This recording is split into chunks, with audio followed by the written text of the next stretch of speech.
Magandang araw sa inyo lahat. Ako po si Banat Bay. Nako, nag-resign na ba talaga si Auntie Claire? Nako po. Tumakas na kaya papuntang Jamaica? Nako po. Kasi nakakabasag ng katahimikan wala ho talagang Wala ho tayo naririnig. Mukhang, ewan ko, napipi na po ba si Madam Auntie Claire o ano ba nangyari dyan? Aling Claire, bakit tila, tapakatahimik mo ngayon? Pagkakataon mo na ngayon, Oh. Bakit ba Banat Bay? Ano ba nangyayari? Bakit naman mo masyadong binubulabog ang pagkatulog ni Aling Claire? Hindi si Aling Claire kasi, di ba alam naman po natin, pag kaya nagsalita, talagang hindi mo mapigilan ang bunganga niyan. Hindi mo mapigilan ang bunganga niyan, kaliwat kanan ng banat niyan. Pero ngayon, inabangan siya buong Lunes at hindi ho nagsalita, kaya tuloy ang daming agam-agam na ito hong si Aling Claire mukhang nag-resign na. O kung hindi naman nag-resign, umalis na ng ibang bansa. Naku po. Yan ang dapat nating tanungin at alamin. Aling Claire, ano na po ba nangyayari sa inyo? Galaw-galaw, magparamdam. Galaw-galaw po tayo, magparamdam po tayo. Bakit tila talagang hindi ka na nagsasalita? Dahil dito sa issue ng ni Tantoko. Naku po, patay tayo. Ano ba kasi yan, Banat Bay, ang Tantoko na yan? Hindi kasi Tantoko, para sa kaalaman ninyo, siya po yung isa sa mga kasama ni First Lady na pumunta sa Amerika. Dahil po meron siyang event na inatenan doon. Tapos itong si Tantoko ay napabalita na nategi nga. Pero ngayon lumabas na itong si Tantoko ay namatay dahil sa overdose. Yun, patay kang bata ka sumalangit nawa. Naku po, hindi kasi nga yun nga ang So ngayon, ang tinatanong kung sino ba mga kasama nito at ang may nabanggit nga na isa sa mga kasama, di umano, allegedly, ay walang iba kundi si First Lady. Naku po, patay tayo dyan. First Lady, paano nyo kaya ito lulusutan? Hindi, yan ay dokumentado naman po. Mamaya papakita natin ng dokumento na talagang kasama po. At ito nga po yung balitang inilabas ng bilyonaryo. Pakinggan po natin itong balita na ito. Pasok. Ugnay sa pagkamatay ni Rustan's Executive Paulo Tantoko nitong Marso. Alamin natin yan sa Agenda Weekend Report ni Ivy Reyes. Namatay sa cocaine overdose si Rustan's Corporation Air Paulo Tantoko noong Marso. Nako. Iyan ang resulta ng toxicology report nito ayon sa Los Angeles County Coroner's Office. Nako po. 4 na buwan ang mapabalita ang pagpanaw nito noong Marso. So una munang establish natin ito po ay meron na pong findings ang kapulisan sa LA. So hindi po ito chismis, hindi po ito gawa-gawa, ito po ay nangyari talaga. March 9 Philippine time listed a significant condition ng posibleng komplikasyon sa puso sa accidental death ni Tantoko.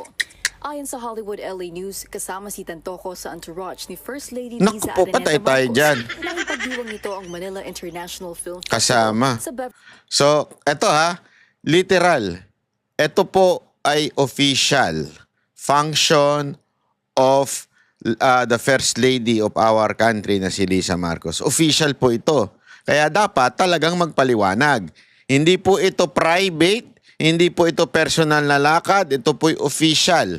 Linawin natin kasi naalala ninyo, 'di ba si Aling Claire, inaano si VP Sara Duterte, kasi nagsabi ni VP Sara Duterte, walang perang ginamit ang gobyerno dito, pero it doesn't mean I didn't work. So ang hirit ni Aling Claire, kung nagtrabaho pala siya, dapat official yan at magpaliwanag siya. Di ba? Kung ano yung mga ginawa niya at ano yung hindi porket ito ay personal na lakad ay wala ng responsibilidad dahil hindi naman po nawawala yung pagka-vice presidente niya. Naku po. Na back to you. Bakit to, kanyo? Ito mismo, hindi lang personal. Ito talaga'y official. Official na function ang ginawa o pinuntahan ni First Lady. At official din, ibig sabihin, dokumentado na kasama po itong si Tantoco. Nako. So, ladies and gentlemen, ito po ay masasabi nating talagang official na nangyari. Sasabihin kasi nung iba dyan, lalo na yung kanilang bagong talagang PCO secretary, this is private. The person is private. The Rustan Executive Paulo Tantoco is private. But he attended and part of the delegation of the First Lady. Therefore, even if he is a private citizen, official po yung lakad. Part siya ng entourage eh. Pag sinabi mong part ka ng entourage, definitely, meron dyan na funds na ginamit ng gobyerno. So this become an official event. Hindi mo pwedeng sabihin personal po ito. Hilton Hotel. Sa isang video sa social media account ng First Lady, present sa MIFF celebration, sina Senate President Cheese Escudero, Senate Pro Tempore Jinggoy Estrada, Tourism Secretary Cristina Frasco, MMDA Chairman Romando Artes, at iba't ibang Pinoy celebrities. So, ano ho ba ang kasi sinasabi ng iba? So, hindi lang ito meron pa palang mga senador. Pero always remember, magkahiwalay po kasi yan eh. Ang executive at kunwari ang legislative, pag yan nagsama sa isang event, magkahiwalay po yan ng entourage.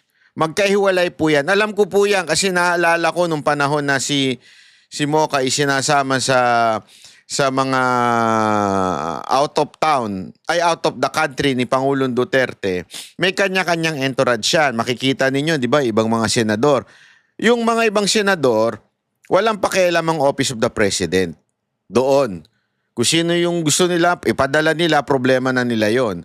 Isasama sila doon sa event as invited person doon sa event, pero pagdating sa entourage, gastos na ng Senado yun. Hindi na gastos ng Office of the President. Only the entourage of the President, on this particular case, is the entourage of the First Lady, ang gagastosan ng opisina ng Presidente. Yung dati. So pag may event o merong visit si Pangulong Duterte sa ibang bansa, Office of the President, yung lahat ng mga nasa ilalim niya, nasa executive branch. Halimbawa na dyan, yung sa PCO.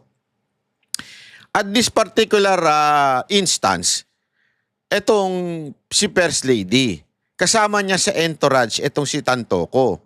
So even if Tantoco is a very private individual, basta kakasama ka sa entourage, malamang sa malamang, ay merong budget mula sa gobyerno o mula sa opisina ng First Lady. Hindi natin alam kung magkano. Kaya nga yan yung ating itinatanong ngayon na dapat sana ipaliwanag ni First Lady. Naku po. Ako may suggestion ako sa iyo, First Lady. Kung ako sa iyo, kontakin mo na kagad si Anthony Taberna. Gago! Anyway, para mo naman siyang tagapagsalita, mag-damage control na kayo. Ipaliwanag nyo kung ano talaga nangyari dyan. Noong Mayo, pinabulaanan ng Malacanang ang mga aligasyon ni Vice President Sara Duterte na involved ang First Lady sa pagkamatay ni Tantoco. Naku po. Sa kanya pala nang galing Naku ang po. fake news. Naku po. Siya pala ang source ng fake news na ito Naku po. na pinapakalat. Kumalat kasi ang haka-haka on Fake news daw.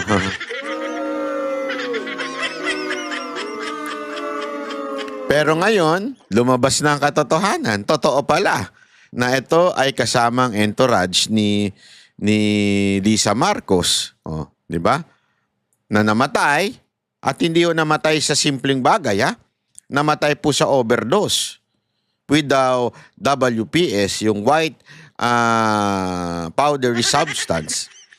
So, ibig sabihin, hindi ho fake news yung sinabi ni BP Sara Duterte. So, sino ang fake news? Aling Claire?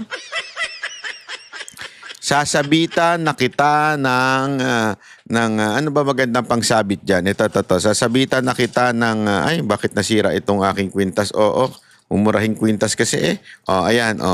Sasabitan na kita itim na kwintas bilang reyna ng fake news. Ayan, palakpakan. Gago! Aling Claire, magpakita ka na. Sasabitan na kita ng reyna ng fake news. Ikaw na ngayon ang reyna ng fake news. Di ba? Gago! May na-dictate sa Los Angeles CFL na ayon sa mga fact-checker ay distorted at manipulated photos and videos.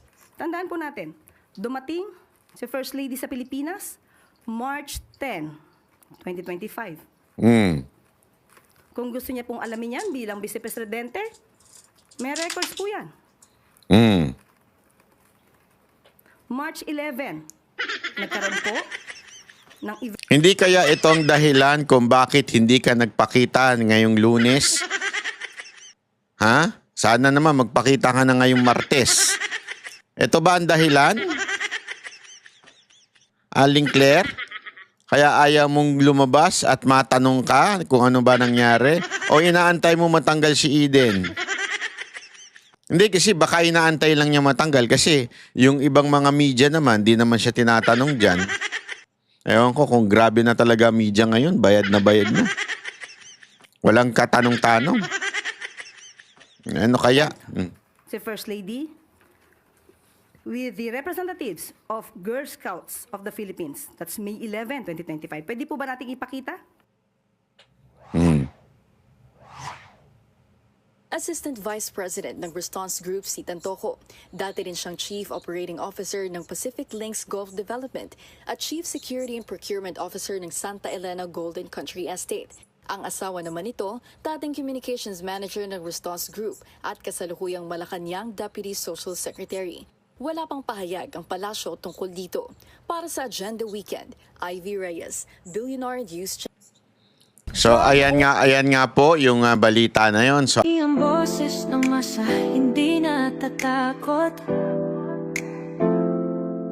Katotohanan lang, di kami nalulunod.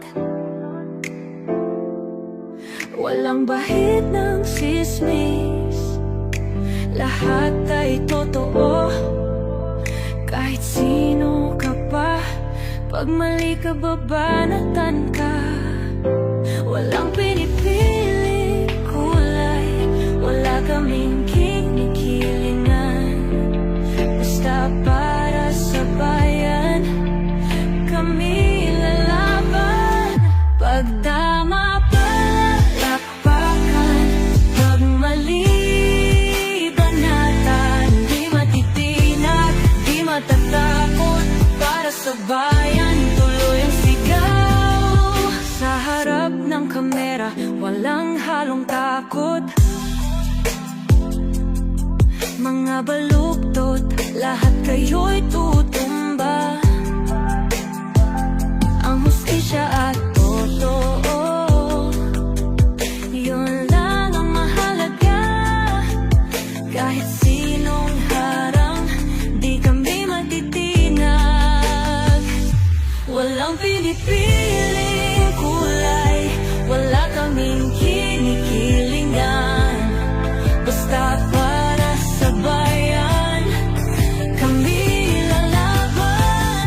Pag tama palakpakan, pag mali banatan. Di matitinag, di matatakot, para sa bayan tuloy ang sigaw.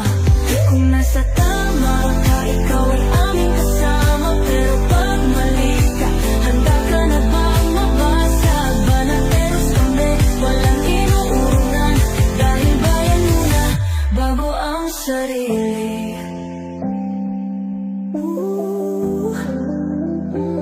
Bago ang sarili.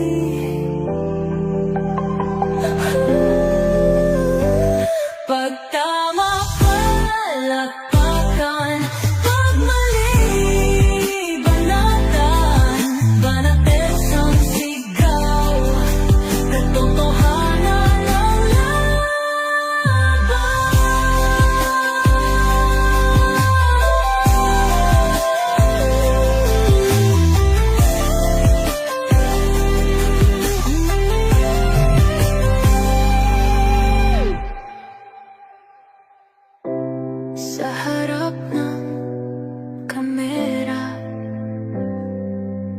walang